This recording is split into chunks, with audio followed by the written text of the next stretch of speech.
आज आपके साथ आलू टिक्की आलू वाले कबाब बनाने की बहुत ही ज़बरदस्त किस्म की रेसिपी शेयर कर रहा हूं। और जब भी आप आलू कबाब बनाते हैं घर में, एक दो छोटी छोटी गलतियां हैं जो आप करते हैं जिसकी वजह से कबाब मज़ेदार नहीं बनते। वो कौन सी गलतियां हैं इंशाल्लाह इसी वीडियो में आपको बताऊंगा। और जब भी आप मेरी रेसिपी से कबाब बनाएंगे आपको मज़ा आ जाएगा।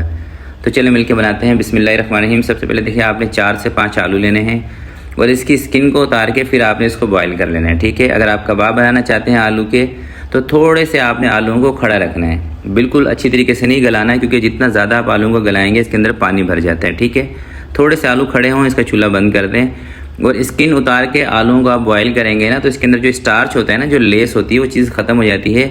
तो उससे क्या होता है कि कबाब आपके अच्छे बनते हैं। इसके अंदर ऑयल भी कम जाता है। जब आप इसको फ्राई करेंगे तो खुश्क बनेंगे आपके कबाब, ज़्यादा सौगी नहीं बनेंगे। अच्छे तरीके से आपने आलूओं को मैश कर लेना है। कोशिश ये करनी है कि इसके बीच में गुठली वगैरह ना हो आलू की, क्योंकि थोड़े से सख्त होंगे तो गुठली हो सकता है रह जाए। 1 या 2 प्याज ले लें, चॉप करके हाथ से ही इसका पानी निचोड़ लें। पानी ना हो, थोड़ा सा हो, हल्का फुल्का तो चलेगा, ज़्यादा पानी ना हो। 1 चम्मच आपने कुटी हुई लाल मिर्चें इसके अंदर शामिल कर देनी है। ज़ीरा साबुत आधा चम्मच आपने इसके अंदर शामिल कर देना है। धनिया कुटा हुआ 1 चम्मच भर के, पाउडर का इस्तेमाल नहीं करना, कुटा हुआ धनिया। थोड़ी सी अजवाइन इसके अंदर आपने शामिल कर देनी है। चाइना सॉल्ट आधा चम्मच शामिल कर दें, ये नहीं है तो चिकन पाउडर शामिल कर दें। नमक आधा चम्मच। थोड़ा सा आपने इसके अंदर घर का बना हुआ गरम मसाला भी ऐड कर देना है। 2 से 3 हरी मिर्चें बारीक बारीक कटिंग करके ये भी शामिल कर देनी है। और लास्ट में थोड़ा सा धनिया, थोड़ा सा पुदीना इसके अंदर शामिल कर देना है। और थोड़ा सा आपने इसके अंदर ब्रेड क्रम्स ऐड कर देने हैं। ब्रेड क्रम्स इसके अंदर ना बाइंडिंग का काम करते हैं। ठीक है, इसलिए इसके अंदर मैंने ऐड किए हैं। काफ़ी सारे लोगों को मैं देखता हूँ कि जब इस तरह के आलू टिक्की आलू कबाब बनाते हैं तो इसके अंदर कॉर्नफ्लोर का इस्तेमाल करते हैं या मैदे का इस्तेमाल करते हैं।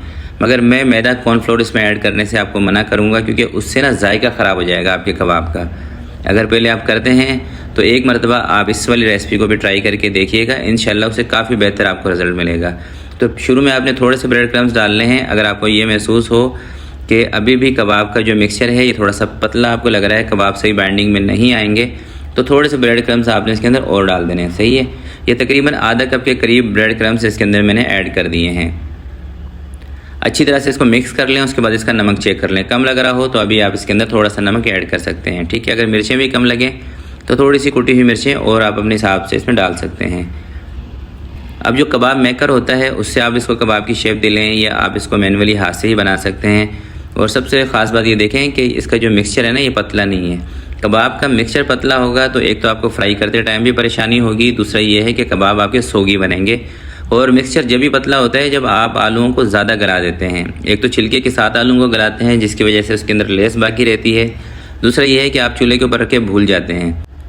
आलू अगर आपने कटिंग करके चढ़ाए हैं ना तो इसको ज़्यादा देर नहीं लगती गलने में, 8 से 10 मिनट काफ़ी होते हैं आलू के लिए। और हल्का सा आप इसके अंदर नमक डाल देंगे 1-2 चुटकी तो जल्दी आपके आलू गल जाएंगे।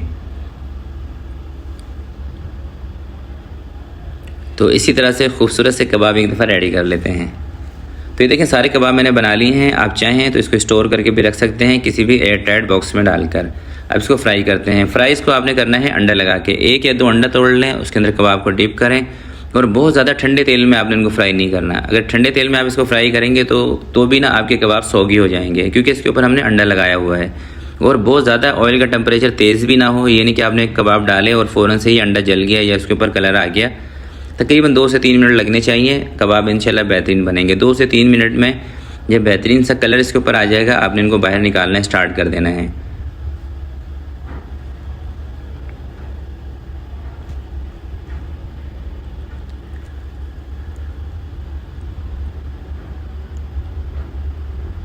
तो ये देखिए माशाल्लाह से कलर एक ज़बरदस्त आ चुका है इसके ऊपर। मैं थोड़ा सा आपको कोशिश करता हूँ कि इनको ज़रा एक दफ़ा अलग अलग कर लूँ, क्योंकि थोड़े से ना ये चिपक गए हैं साइडों से ना अंडे की वजह से।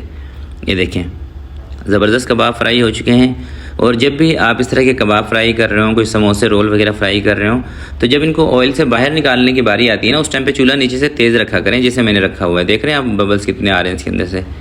जब आप लास्ट में चूल्हा तेज़ करते हैं ना तो उससे ऑयल ज़्यादा इसके अंदर नहीं जाता। जितना एक्स्ट्रा ऑयल चला गया होता है ना, तो जैसे ही ऑयल का टेम्परेचर बढ़ता है सारा का सारा ऑयल ये छोड़ देते हैं।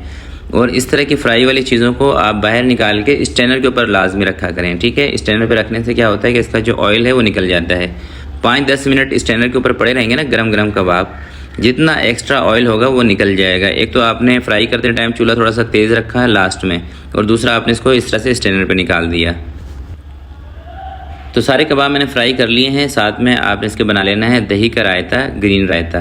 ठीक है, थोड़ा सा धनिया, पुदीना और एक हरी मिर्च को ले लेना है, उसको ब्लेंड करके इसमें ज़ीरा, दही, नमक डाल के रायता बनाएं। इस तरह के कबाब होंगे, रायता होगा साथ में, इंशाल्लाह आपको मज़ा आ जाएगा। तो आज के लिए इतना ही, मिलते हैं किसी नेक्स्ट वीडियो में। तब तक के लिए अपना बहुत सारा ख्याल रखिएगा, अपने वालिदैन का ख्याल रखिएगा। अल्लाह हाफिज़।